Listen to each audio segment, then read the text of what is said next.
Every single one of us has a unique purpose, but how in the world do we figure out what that is? I mean, we are trying to find the answers ourselves a lot of times, and we've tried to find the answers throughout the course of our lives. And for some of us, man, it can change depending on the season of life you're in. But how you find your unique purpose, well, we want to help you determine exactly what that is. On the previous episode of the Live Your Purpose podcast, we talked about it. What are you passionate about? What brings you joy? What breaks your heart? What do you love? And what are you good at? Because every single one of us is skilled and talented in a variety of ways. We're going to have 2 more questions that we're going to ask on today's episode to help you determine your unique purpose. But before we get into that, I want to first say thank you to every single one of you that listens to the Live Your Purpose podcast, or if you're watching the show on YouTube, we'd appreciate it so much if you hit subscribe wherever and however you listen or watch the show. Thanks so much for being with us today. If you're a first-time listener, welcome in. If you're coming back to the show, welcome back. Monty, it's exciting to be back talking about this is a really cool topic, I think, in general, like how to discover your unique purpose. It's such a universal question. We've talked about kind of the broad, like 10,000 foot view. Our universal purposes are easy in that manner, right? I mean, love God, love people, do the next right thing. Like those things are kind of easy to say, maybe a little more difficult to do, but I think most people would probably agree that one of the most difficult questions to find the answer to is like, what's my unique purpose? And we're trying to explore how to figure that out. But we're also kind of going through this journey with you as well, and through your cancer diagnosis and just the different things that you've had to adjust in your life, some extreme adjustments, maybe some minor adjustments, but I'm sure just the lifestyle change in general, how crazy that's been. So before we get into, the next 2 questions in terms of finding your unique purpose, I think it'd be great to kind of hear from you, just like, what's been maybe the biggest challenges that you've had to face as far as, okay, this is obviously a life-changing diagnosis in general, but here's how I've literally changed my life. Yeah, it's crazy. If you watched the last episode or listen, and I hope you did, I shared a lot of like side effects that are coming from the treatment for the cancer. If you're new, a few months ago I was diagnosed, with colon cancer, and that was a shock. I mean, just like it would be for anybody that's not expecting any kind of a diagnosis like that. It's not in my family. There was no really indicators other than I was tired. So it was really a blindside moment. But I've shared about what God's doing in this, and so, but. Yeah, back to the struggle, Sarah. There's, in fact, we just talked about it before we hit record on this. Is I'm just forgetting things. Like I think they call it chemo brain. I don't know if that's what I have, but I do know that I seem to be forgetting a lot. Like this. Here's a great example. Like the other day, my wife Jody wanted me to clean the bathroom. I'm like, Jody, I couldn't. I'm like, could you show me first and like do 2 or 3 of them and then next time? I'm just kidding. So, I mean, maybe I didn't forget that, but I'm forgetting a lot of stupid things that, you walk into a room and you sit there for 7 seconds or minutes and you're like, why am I here? I came in here for a reason, but I'm not sure what. Now, I did that a little bit even pre-diagnosis, but now it's out of control. But at least I guess I have an excuse, right? So, yeah, that's been the struggle. And I've said this in an earlier podcast that I want to do everything to eradicate what's happening, because I know that God's plans for me are not only good, but they're also not close to even being done, even close, right? So, I'm doing the treatments. We talked about that last episode and what that's like, and I'll keep you posted in further episodes. But I'm also doing things that are just, I've changed my lifestyle quite a bit. So,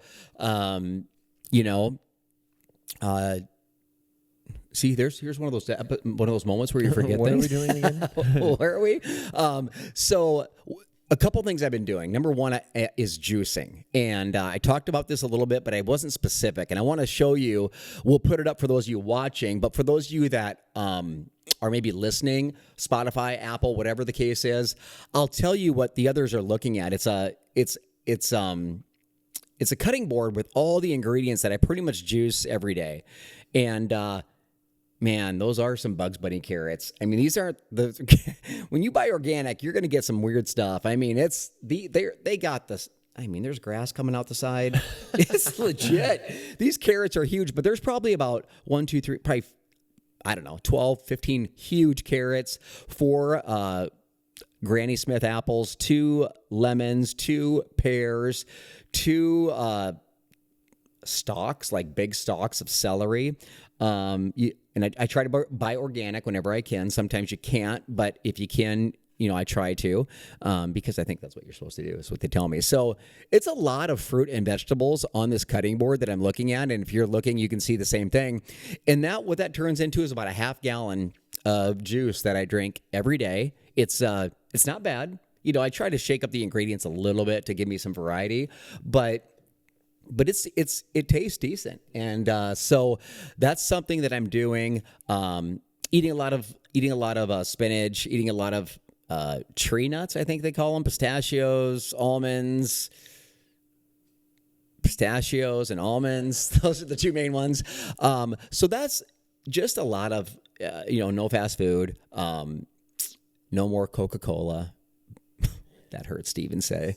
But at least and I'm not saying these are indefinite, they definitely will be tapered forever, but I don't know. Well, I might indulge once in a while. Yeah, you've mentioned, obviously your favorite Cold Stone. Oh my gosh, Sarah, why? I had to bring it up because people got to know, they got to see really behind the curtain. Yep.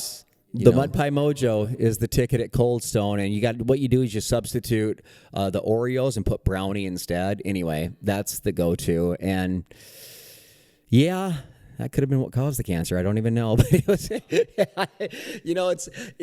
is. I have a sweet tooth, and I have definitely a liking or a loving for that. So, yeah, maybe someday down the road, you love it.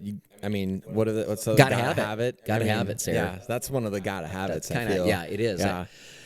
So there's some sacrifices right now, and there always will be down the road. I'm really eating. I eat a lot of salmon, chicken, not a ton of red meat, but some, and that's really it. So what's your favorite new thing that you've added in that wasn't previously? That is a great question. What do I look really forward to when it comes to this? Oh, I have an answer. So acai berries are healthy, right? But not the berries, just the bowls. So I never really would treat myself, because I'd rather treat myself to Cold Stone than an acai bowl. But I've been getting acai bowls, maybe 1 or 2 a week, and I love them. I love the acai fruit, or what is it? Kind of it's almost like an ice cream, but a sherbet or something. It's the frozen acai berries. And then I do the peanut butter twizzle or dwizzle. I don't know what it is, but it's at Smoothie King. And so shout out to Smoothie King. And but I get that, and it's got some peanut butter, it's got some bananas, blueberries, strawberries, and of course the acai. And it's just, I really look forward to those. It's like a peanut butter and jelly shake almost. It is. I like it. It is. Yeah. What's the hardest thing other than Cold Stone to give up? Oof. I would do fast food once in a while. Like, I've always been a Taco Bell guy. Oh yeah. If you're not, you're lying. If you don't like Taco Bell, I think you're lying about it. From the days of college on, that's been a go-to. And so, you get a hankering for something, and it's hard to just pass by the Bell and just wave and, Coffee's still good though, right? Coffee's still good, yeah. McDonald's coffee is what I do. So I'm relieved for you on that count. So I do go to McDonald's still, but just for the coffee. And so yeah, that's that. So really the diet's been huge. And also I'd say when I'm feeling up for it during the treatments, I've been exercising, getting back into working out. So that's felt really good. It's crazy. I've lost, I think 25 pounds. So, Jeez. Which I'm not really trying to lose a ton of weight, but you just kind of do. Byproduct. Yep. So, but one of the things that my sister turned me on to, and I never did it because it was just, I don't like to get real hot, but she wanted us to invest in a sauna. And again, I'll show a picture for those of you watching on YouTube, what do these portable saunas look like. And it's actually a picture of me in it. Isn't that cool? Yeah, it's like kind of like my little space shuttle. And it's also where I go to hide when Jody's looking for me to do some chores around this. So anyway, Jody, hopefully you're not listening to this episode, but the sauna's crazy. There's tons of attributes and great things that people will say, and studies show about the effects of an infrared sauna. So I sit there for about 45 minutes. The goal would be to get up to an hour, but it gets to be about 140 degrees in that baby, and you sweat. And you're sweating out, obviously, toxins and things like that. And that is the big benefit. But I do that now, too. I do that probably 3 to 4 times a week. And again, things that I would never do if it wasn't for the diagnosis. So like we've been talking about in this series, when you're put with a challenge in front of you, with an obstacle, with a trial, with whatever you want to call it, many times it'll get you to do things you would not otherwise do. This. This is a fact. You've experienced it. I'm sure many of you. It's what I'm experiencing, and it's caused me to take steps and do things and give up things and start things that I would not otherwise do. Yeah, and I think that's a huge aspect for anybody to know is that, man, I think a lot of times the right way gets sacrificed on the altar of convenience, when it comes to anything. And I think that even just seeing what you're going through, I know like my wife went and bought like different kinds of plates and stuff for our home because like you get used to certain stuff, or like, just kind of cutting stuff on a plastic plate or things like that. You never know what kind of things that. You just reminded me of something else. So that's what we did too. We threw away all of our plastic bowls and replaced them with glass bowls, because that's just what you're supposed to do, Yep. And then we also threw away all of our pots and pans that, we probably had those for 20 years, and they get the cut marks in them and all that kind of good stuff. And we went and bought, just a nice new set that is fresh. And so, that's a good prompt, Sarah, that you reminded me of something else we did that I forgot with my short-term memory loss. Well, we make these adjustments, right? And obviously, I think that it's not just, inspiring for people that are listening to kind of hear what you're going through, but I think that also just the practicality of lifestyle change and hearing the way that, okay, this is the news that I've been given. This is the diagnosis that I've been given. I can either, wallow in this, or I can actually like make these progressive changes and do these things that I may otherwise not like doing, because I think that's kind of living out your purpose in a nutshell a lot of times, isn't it? Is that like we have to do things that are uncomfortable. We have to press in, even if we feel like we talked about in the last episode, like, well, I'm pretty good at this, or, I might have a passion for this. Like it can be tough to step into stuff that's uncomfortable. And so I think that's kind of where I want to pick it up as we get into this today, because the topic that we're going to talk about, and the number 3 thing when it comes to living out your unique purpose after discovering what you're passionate about, what you're good at, the number 3 thing is what provides for you. It's kind of an uncomfortable question, right? What provides for you? Like, what can you do that's going to pay you, right? And I think that's something that I think a lot of people tie purpose and a job hand in hand all the time. They don't always go hand in hand, but I think in today's society, there's a lot of ways that they absolutely can. Yeah, they can. And I think that this is something we should not neglect or overlook, because many people will say when it comes to your purpose, well, money shouldn't matter, and that should not be the focus. And we're not saying that's the number one focus, but to people that say you shouldn't think about that, or you shouldn't care about that, and you shouldn't think about or talk about money all the time, I would say to them, just give me your money then. If we shouldn't talk about it, but to live your purpose doesn't mean you have to. I think some people think, well, if I'm living my purpose, I'll probably be living under a box or somewhere, or under a bridge somewhere, or in Africa. God might lead you to those places, but I really believe that God calls us to live an abundant life. That doesn't always mean prosperity when it comes to finances, but I also don't think it means the opposite. And I think that God, I've met a lot of people who live their purpose, and they have very nice homes. They have very nice cars. They also give away more than almost anybody else that I've ever met or known, because they know that those things were never theirs in the first place.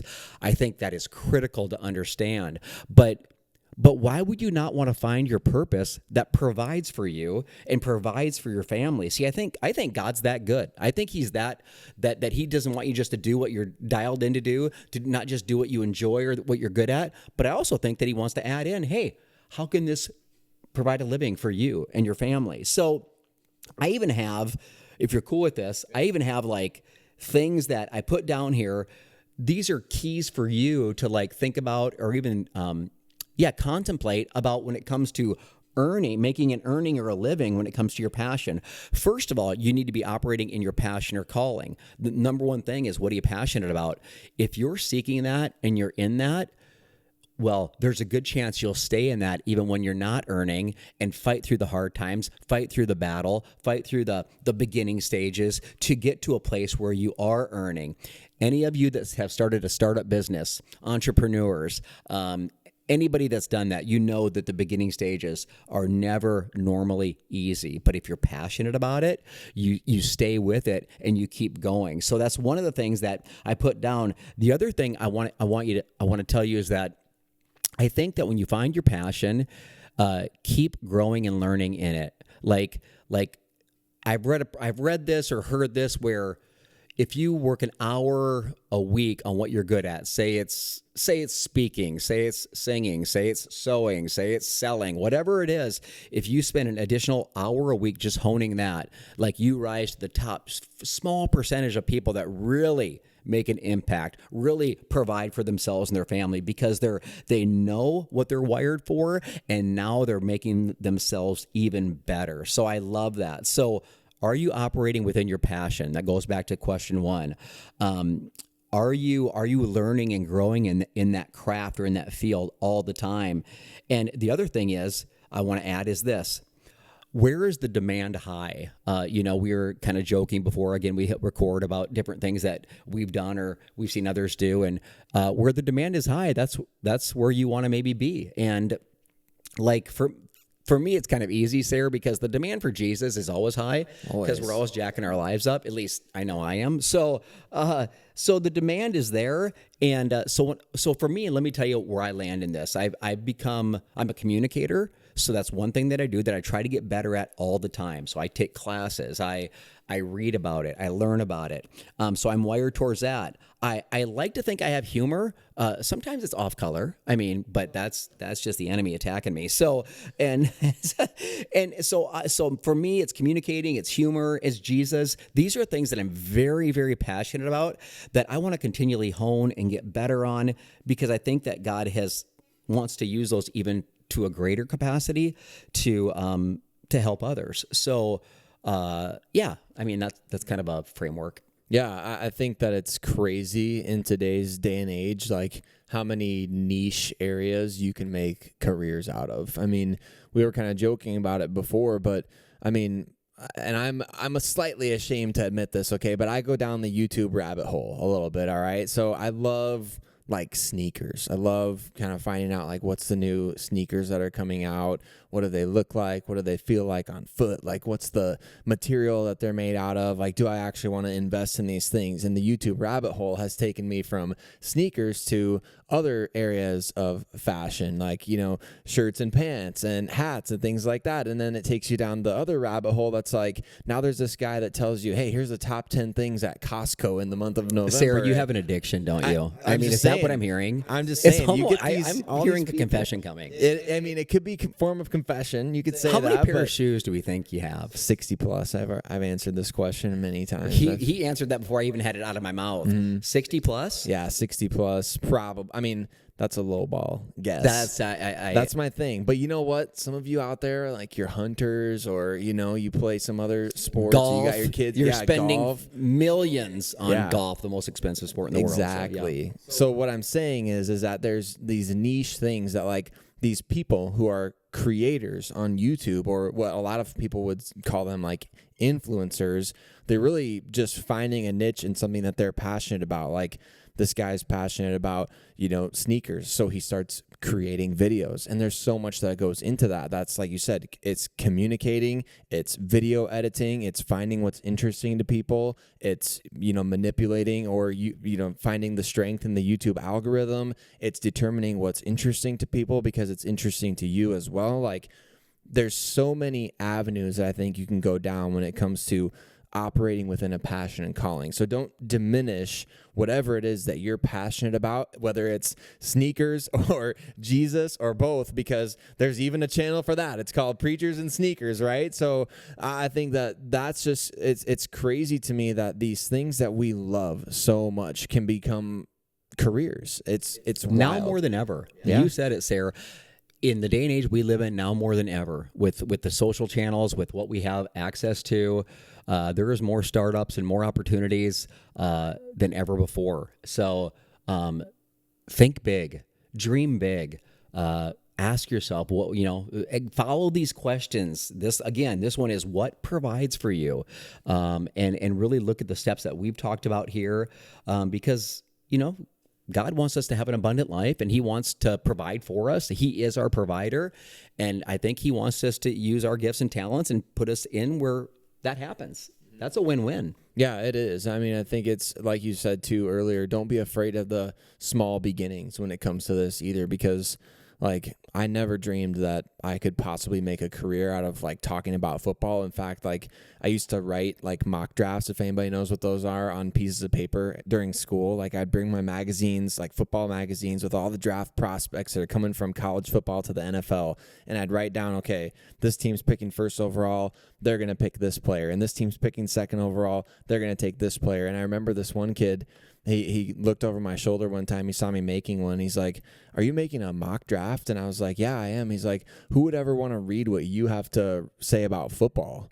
And I was like, "Oh, dang, you're right, dude. We should call that dude up right now. Yeah, we should call him and thank him. Hey, Jimmy, just want you to know, right. But it's kind of funny how that works, because like something that it was just a complete like doing it for fun. And I started off when we moved here to Omaha, and we left salaried positions at our previous home. Like we moved here and I was making like $400 a month. It was a side hustle before. So I wasn't making any money doing it, but just sticking with it through the years. I've been able to like rise through the company that I'm with, and like I've gotten noticed by other companies, and I've got hired to do a Broncos podcast, and I've got hired to do, stuff with this company called Bleacher Report and different things like that, to where it's now just it's gone from being a side hustle and something that I did for fun like throughout college to now something that's like sustaining my sneakers. I gotta be able, no, but in all reality, like I have 3 kids, I have a wife, I have a house, all these different things. Almost like, 4 kids. Almost 4 kids. I know this is probably the last time I say I have 3 probably kids. So but it's crazy how you can, if you're willing to start small, if you're willing to work at it and really plug away at it, like these things can really grow. They can. And I want to give a shout out to my wife, Jody, because she is so good at this. And she's inspired me to like think bigger when it comes to other things that we can do that would provide, that would also be we're passionate about. Like she's dove into the health field that she's so passionate about and started a business there. And it is a grind. It is hard. Anybody that started anything knows that. But now she's looking into real estate and trying to get into that field. And just so it's just when you get around, and that I guess my point is this: get around other people that are passionate like you are, that dream big like you, other entrepreneurs, other people that they think maybe bigger than the box that they're currently in, because those people will inspire you. They will get you to think bigger than you've ever thought before. And that we always say who you hang out with is who you become, and it's so true. And who you think like, you continually think like. So hang out with people that think big, think differently, and that will definitely impact you and your calling. Absolutely, 100%. So what provides for you? That's the third one. That's a big one, obviously. What comes easier to you than most? What's it like to what feels like fun, that you're still working and making money, right? I think that's an important thing, is like they say, well, if you're having fun, you never work a day in your life, right? That's kind of one of the fun sayings about it. That's just like, I don't even feel like I'm working, I'm finding so much joy in what I'm doing. Yeah. Well, see, when you can say that about what you're doing, you're finding your niche. You're going back to question one, you're finding that passion, and that's going to provide for you. So they're all linked. They're all connected. It's powerful when you can answer these questions.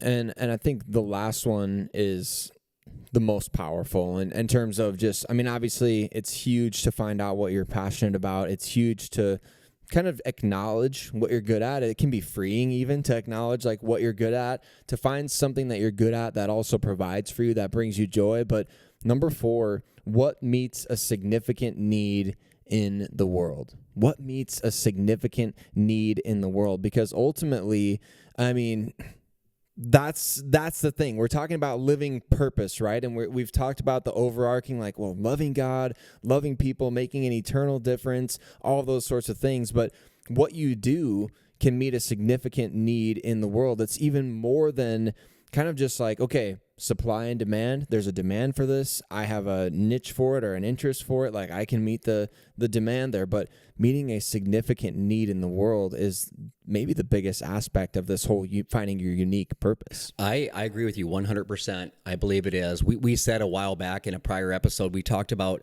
a secret to purpose. And we said that one of the secrets to purpose is it's not the destination, but it's today. It's the journey towards the purpose. That's purpose. It's not, oh, I finally got the job. I finally got the income. I finally have the business. Those are parts of it, but those are parts of the journey. It's not the destination. Here's another secret, that your purpose ultimately isn't about you. Like, it is, because it's going to provide, it's going to make you passionate, you're going to be good at it. But ultimately, at the end of the day, if it only impacts you, we're missing it, because we're here to make an impact in the lives of others. That's why we're even doing this podcast, is because we want to impact your life. We want to help you. We want to catapult you into all that God has for you. And so how can you meet? Where is there gaps in the world that you see where you're like, I could meet that need, I could make an impact?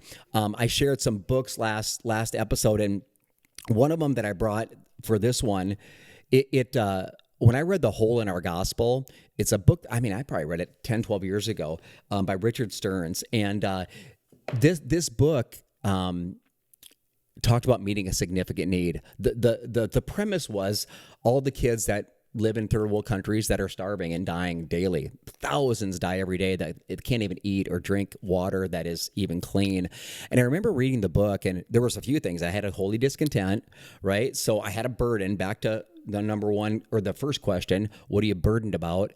But what meets a significant need? And ever since I read that book, and my wife and I looked at, after reading that, we started sponsoring kids, because we're like, we can do something. So since that day, again, that's probably 15 years ago now, but we've sponsored multiple kids. We sponsor 2 right now through Compassion. And that is something that's part of our purpose. We're very passionate about it. And the greatest thing is we know we're meeting a need. We know we're not taking care of just the child, but her whole family, in the places, which in our cases right now are Tanzania, Africa, and also in Ecuador. So we have a boy in Ecuador and a girl in Tanzania. So is that how you say it? Tanzania? Yeah, I think so. Yeah, I hope so. So, but we love it. So that's just one example of what are the needs that you can meet in the people around you. Yeah, I think about, like you said, it starts within. It starts with acknowledging like what you're good at, but what meets a need in the world. Like that can seem like a little intimidating when you say it like that. How do we boil that down to something like, okay, I've discovered what I'm good at. I've discovered like I'm really passionate about this. I know that like I could maybe even make some money in this, but like in my context, I've talked about it, like talking about the Broncos, like how does that meet a significant need in the world? How do I utilize that now that I've discovered, okay, I can actually like make money doing this. This is crazy, but like, how can I meet a significant need in the world? I think when it comes to that, it's really about what Scripture says. We're working as though we work for the Lord, and we remember every single day that, like, okay, every conversation that I have, the way that I carry myself, people can sense that there's something different about you when you're a follower of Christ in particular. I know not everybody listening to this is a follower of Christ, but man, there's so many different people that I've encountered through the years through just Broncos fandom, which seems so random, that we either connect over the Lord, or I've had conversations with people about their faith walk and things like that you would that I've never otherwise talked to these people. And people that have come to church. I mean, people from that other have come to the states that have church. come, checked out the church, Yes. states away, because you guys got connected through, of all things, the Denver Broncos. The Denver Broncos. It's crazy. And so, I mean, I think that's kind of the question that I would pose to you in this is, we can do things, I think, in addition to like our purpose that meets a need in the world, right? But how can we utilize like what we do to meet that significant need? Like in your context, even, how would you say being a pastor, and this may be an obvious answer just off the top of your head too, but like being a pastor of a church, how would you say that meets a significant need in the world? Well, I'll give the less obvious answer, because an obvious answer would be, we're helping people find Jesus. I mean, what greater calling is there than that when it comes to, the life that we live today? But my purpose, and that's my purpose. That's my ultimate purpose, is to pastor a church, to lead leaders, to point people to Jesus. But here's what happened in that purpose. It spawned off to what we're doing right now. It spawned off to the Live Your Purpose podcast. It spawned into talking to you right now, pouring into you, loving you, encouraging you, equipping you, doing everything we can to help you live your purpose. That was never the plan when we first launched the church, when I became a pastor, but through that, other things, right? The cancer journey, that was never the plan, is to help you maybe get more healthy if you're dealing with a diagnosis. But yet here's what I find myself doing, telling you maybe tips or secrets that I do now when it comes to health, when it comes to working out, when it comes to eating or drinking or whatever it is. That was never the plan, but that's turning into part of my purpose. Isn't that something? Yeah. I love that. And I think that that's just stewardship of no matter what it is, if it seems good or bad, like, am I going to be a good steward of what's been placed in front of me? I love that. I know that, like, Bryce, once again, who's behind the camera, we reference him a number of times, and his wife, Cassie, like, Bryce and Cassie are very gifted creatively in a number of different ways. And the company that they work for, like, blesses people who are in need of vehicles in particular. So whereas it may seem like, okay, graphic design and photography and communication and being able to just have a conversation on the phone and be really good with people like Cassie is, and all the different hats that they wear for this company, the things that they're good at, the need that they're meeting in the world is, well, we give cars to people who need them desperately. We show the love of Jesus, this unconditional love that is expecting nothing in return for these people who desperately need something, a means to get around. Like, how basic that seems, and yet how trivial it can be, just like, driving a car, right? But how desperate we would be if we didn't have one.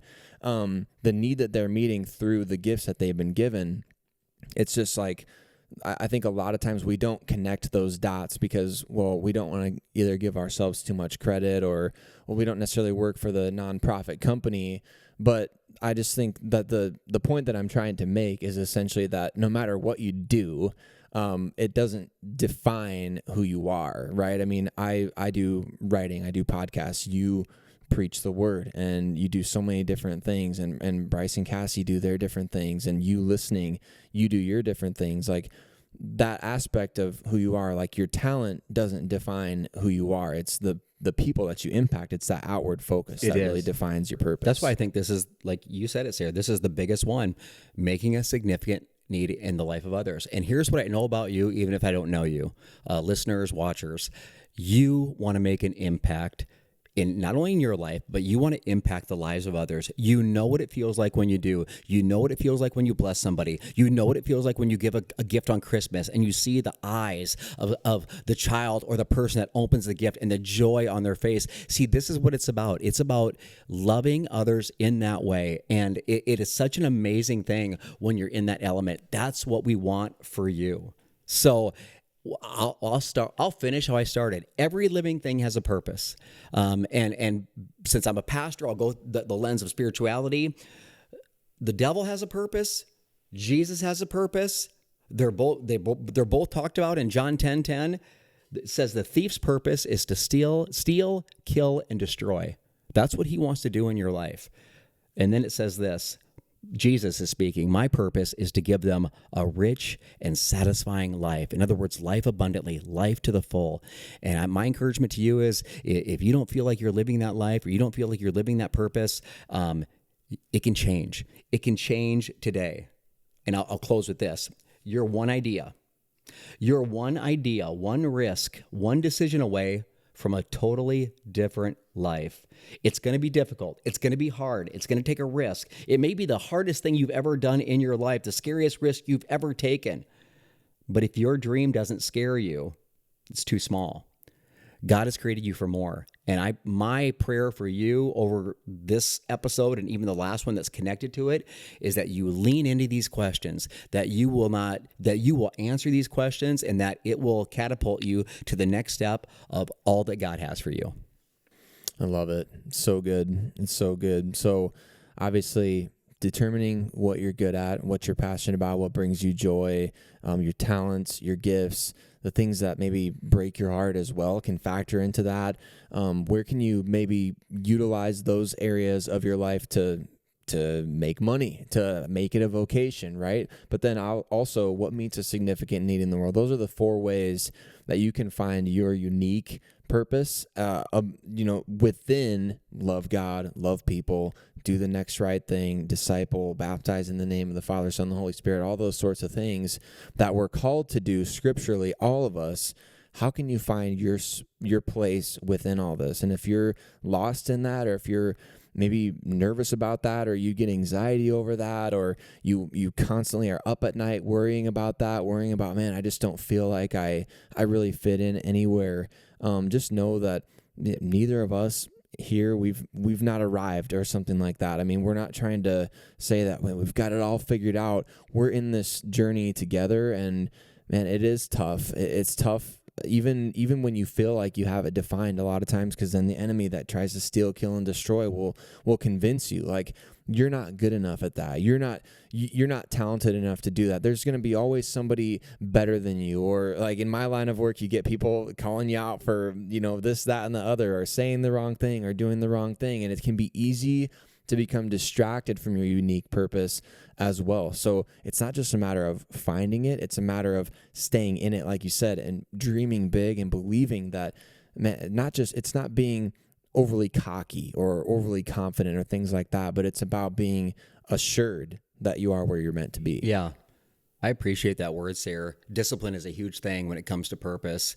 And I'll shout out one book here really quick since I forgot, but another book I'd recommend for anybody that's in the situation of trying to find purpose. Essentialism is a great book by Greg McKeown. I love it because he cuts through all the weeds, all the noise, and he wants you to focus on a few things. There's so many things in life that distract, that we point to. We're going to try this, we're going to do this, and then we're on to the next thing. And a lot of that is weeds and noise. But when you focus on just like one thing, when you focus on just one or two things, that's the game changer. So that's also, again, we're talking secrets when it comes to purpose. Another secret is this: you focus on few things, eliminate distractions, eliminate noise, eliminate many, and focus on one, focus on two. And if you need help with that, check out that book, Essentialism, because it truly helped me really drill down and get laser focused on what's before me.